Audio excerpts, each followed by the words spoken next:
to be here with us on the screening of the Q&A. Please say it for us. Oh, hi. I'm so a big meal.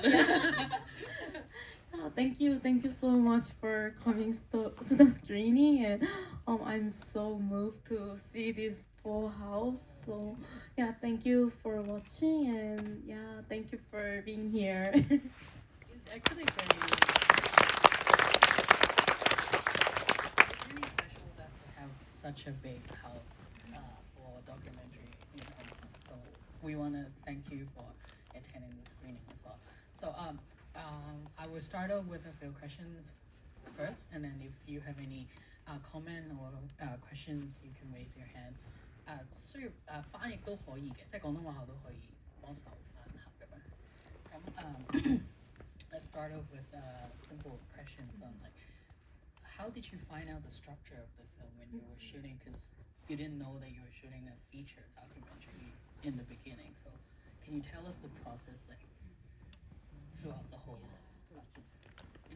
Yeah, actually, this film took like 4 years, and I didn't expect to be this long journey. But and also like there a lot of footages are really from like past ago, and like some footage that shoot my by my dad, and also a lot of like footage from protests, and that's actually not really shooted for this film. I had to gather all these things, so it was really hard to find the director, and like editing was such a like difficult journey. But for me, like as you see in the documentary, the letter that I like wrote to my dad, it was really important. But when I planned to make this documentary, I didn't know my dad was keeping that letter. But after I find out that he was actually keeping that letter, I think okay that the letter could be really good structure. So like at the beginning point, I write the letter to him, and after that, like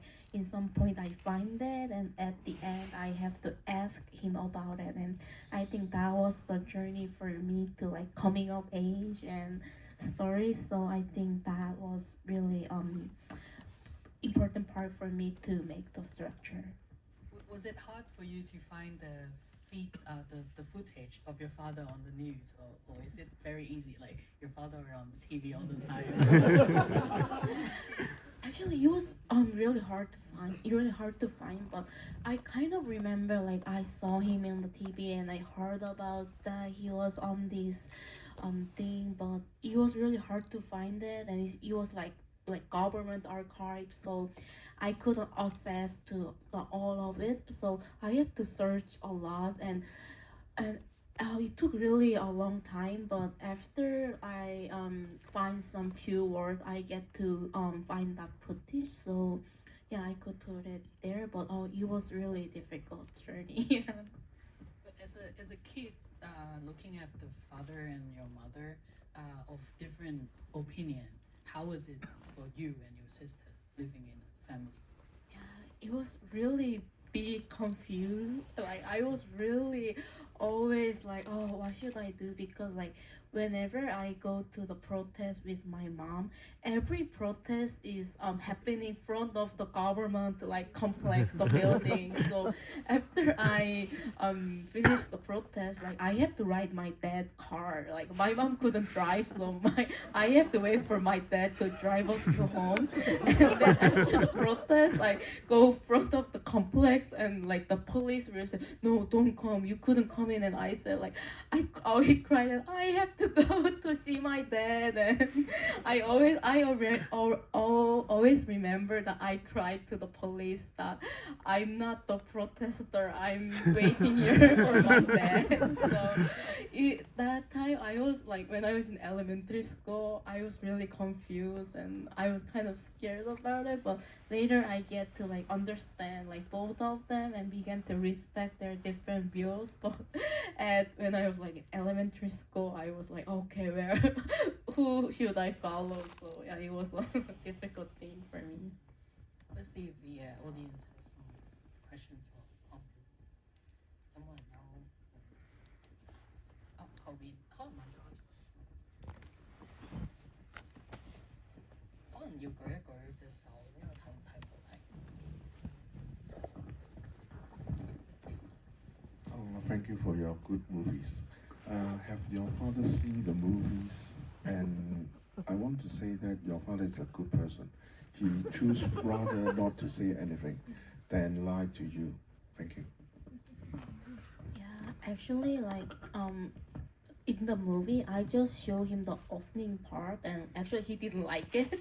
But after that shooting, he gave me a really long message to me, and he said that I will not see your film again before you screen on the theater, because if he see the love cut or he see it before I show to the public, he will say something, and he said that if he say something to me, I will like censorship myself, like self censorship myself. And he said like for the artist, the most important thing is to not censorship and say what you want to speak out. So he said he will not see it until I screen on the theater. So I had like premiere screening in Korea, so my family all came to the theater and saw it. But I think my dad didn't like it, but he didn't say anything. But I think say nothing, he didn't say nothing, but I think saying nothing means really big support for me, because he didn't like prohibit me, or he didn't say bad word, but he didn't say good word too. But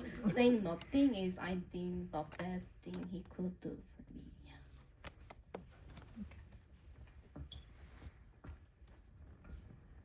Thanks for bringing this film to Hong Kong audience.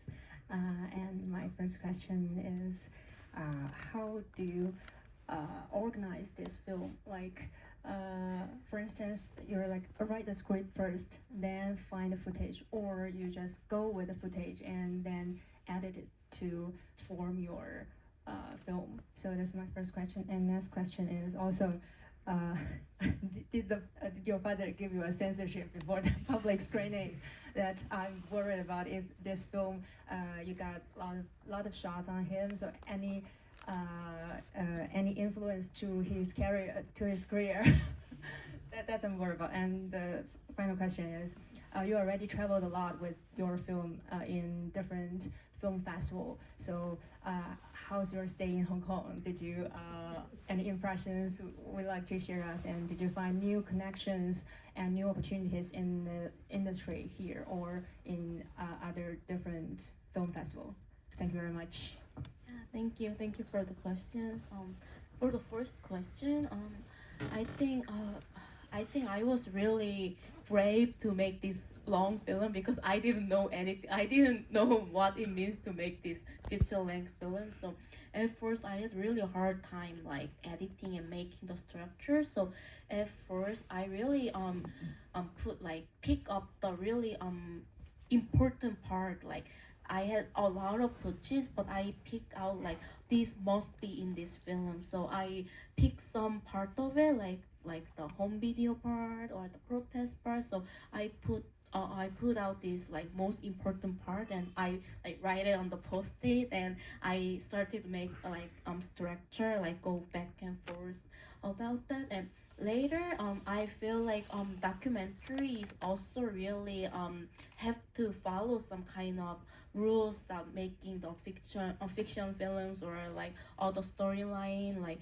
you have the starting point and you have the middle point, the climax. So after I like organize some this footage, I be started to write kind of script, and so I could make the story goes on. And after that, I work with the editor, so he really helped me a lot to make the structure and make the movie flow really well. So yeah, I had some kind of this process. And for the second one, Any Ah. affect your father's career? yeah, but I think in Korea, like hopefully like there's not really like physical or really like some kind of pressure that's like visible. But I think for invisible there is kind of pressure and censorship, and he doesn't want it to be really, he's really happy for me to screen like overseas and other countries, but he doesn't want me to screen more in Korea. He said, he said, go to the wide world and go outside Korea, look at the bigger world. So yeah, I'm always kind of scared and consider a lot about my dad's career, but because he's still working for the government, so he couldn't say a lot about it. So like for Q&A in Korea, my mom usually like to join Q&A because everyone like my mom and want to take picture with her, so she really enjoyed all the screening. Actually, she wanted to come with me with Hong Kong too, but I couldn't make it. But my dad, he couldn't screen like during the screening or something like that. So that's really a sad story. And third one, the festivals. Oh yeah, I got really lot of chance to travel, and for I think Western countries, a lot of people come to my screening because it's like K family affair. So people think about K-pop, K-drama, and all these K fans came and they say, "Oh, it's not the story about." But they really like it because they didn't know this kind side of Korea. So also although they were K-pop fans, they really enjoyed my movie.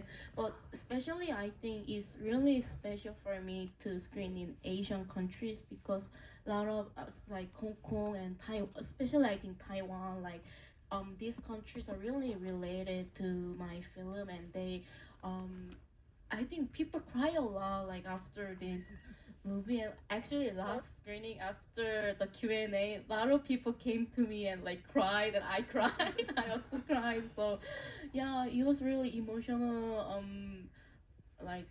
feeling. And yeah, I really feel actually to be honest, like after I show this to the public, there was some point I feel really scared, and maybe I feel like something will happen to my dad. But after I meet like this audience who like my film and support my film, I like okay, I should be more strong, and I should like go on, and I should like move on to the like other films. So it gave me a lot of energy. Thank you.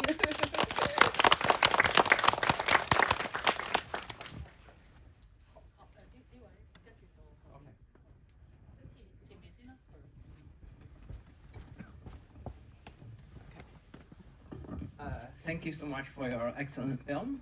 So I think my view would be like I don't know, but sorry. Probably I have a lot to say, but from what I see is like I see you as a person who just record like all your life, right?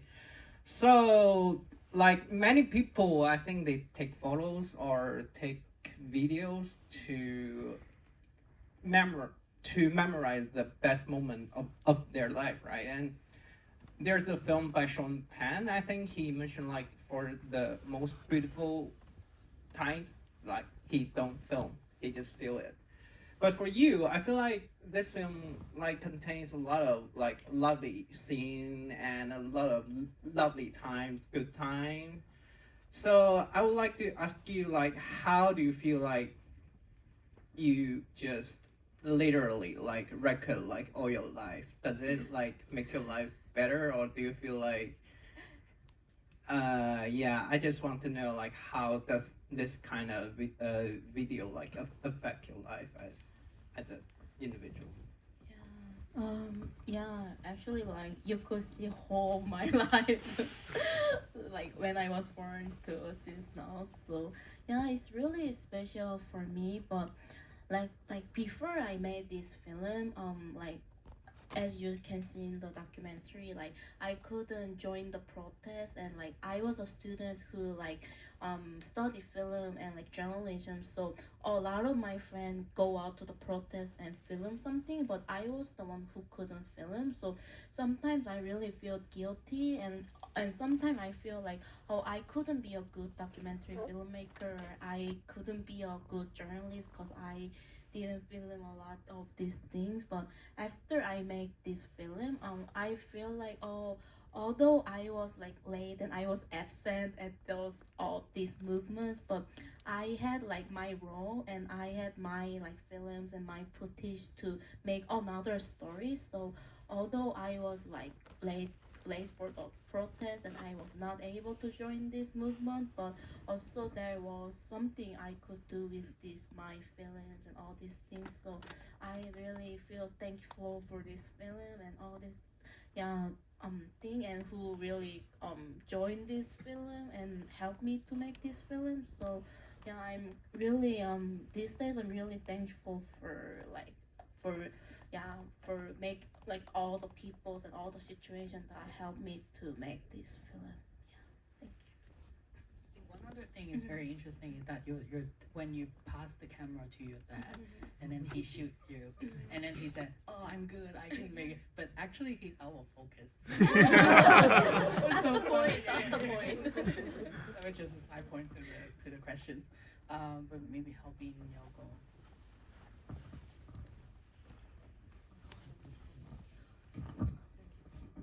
Hi, thank you for the documentary, and I admire your mom also, especially her short hair, because when I travel to South Korea, it seems to me that the Korean girls don't like to have short hair, and I want to know how's your sister think? Is she quite apolitical?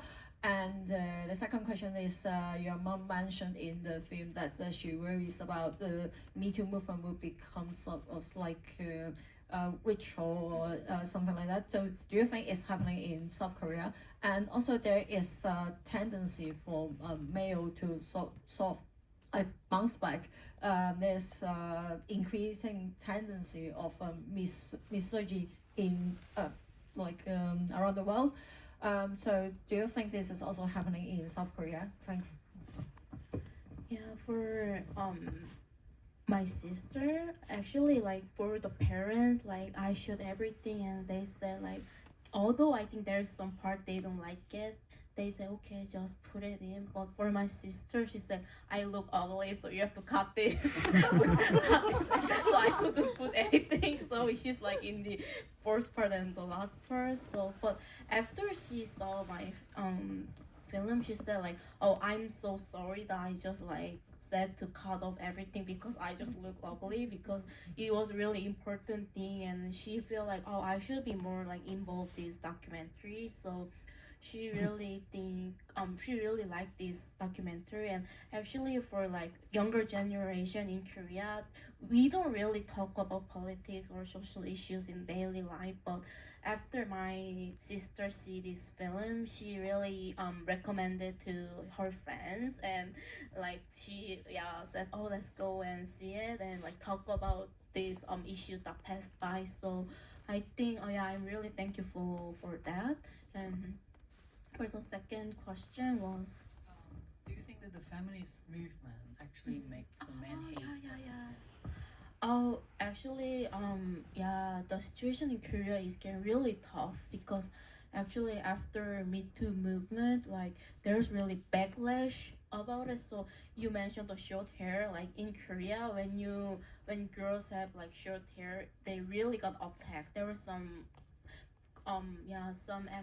incidents that really got attacked by some men who like kicked the woman's head, like something like that. So it's really serious problem in Korea, and like saying like I'm a feminist and like speaking out like that, it became kind of dangerous. Like, so it's really serious problem in Korea. And so like I think that's really more. And also like these days Korea, like there's like spy camera in the bathroom and the deface things. Yeah, so that's really serious problem in Korea. So like our generation, like we are really thinking about how we could fight for this big backlash, because in my mom's generation they thought like, okay, is we could like agree that in my mom's generation, like girls couldn't go to the university, like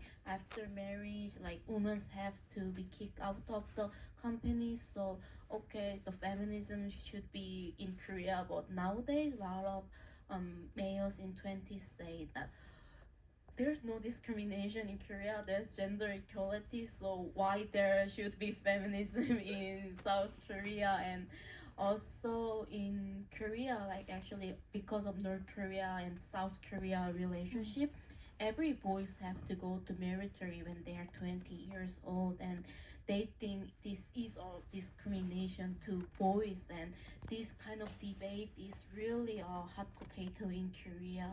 So yeah, it's really struggling a lot. So when in the election, like when we saw the result, like people in 20s, like men and women, their the political views are totally different. Yeah, totally different. So yeah, this situation is really difficult now in Korea. So we have time for one Jehovah last question. Hi. First of all, I want to thank you for showing us such a personal story. So my question is,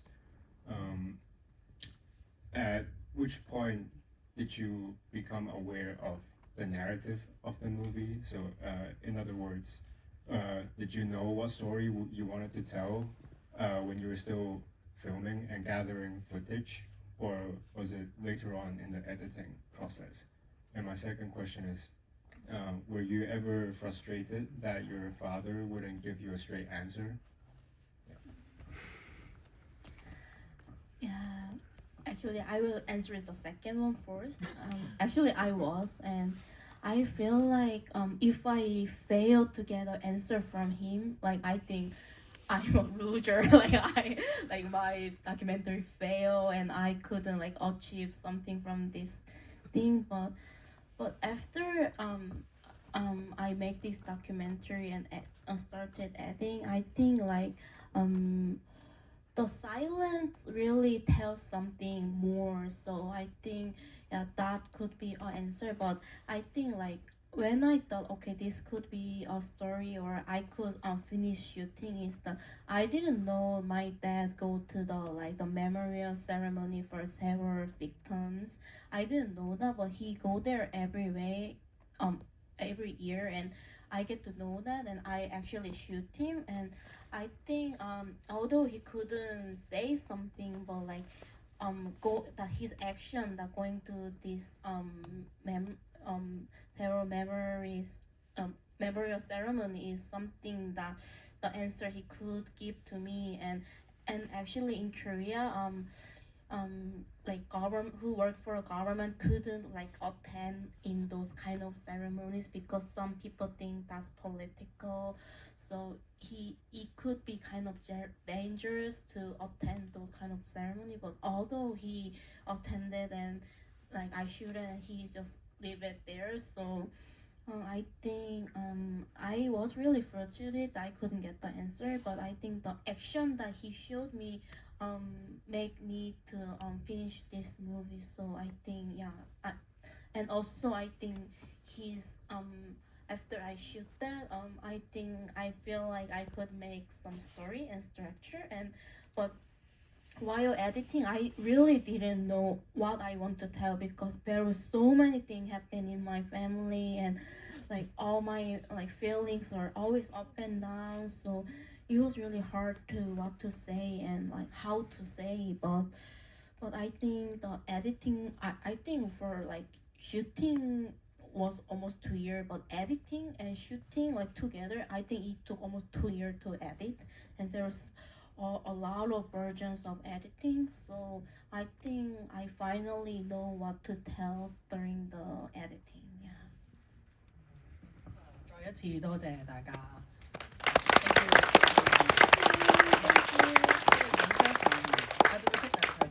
Thank you. Take a picture Oh with yeah, the yeah, audience. sure.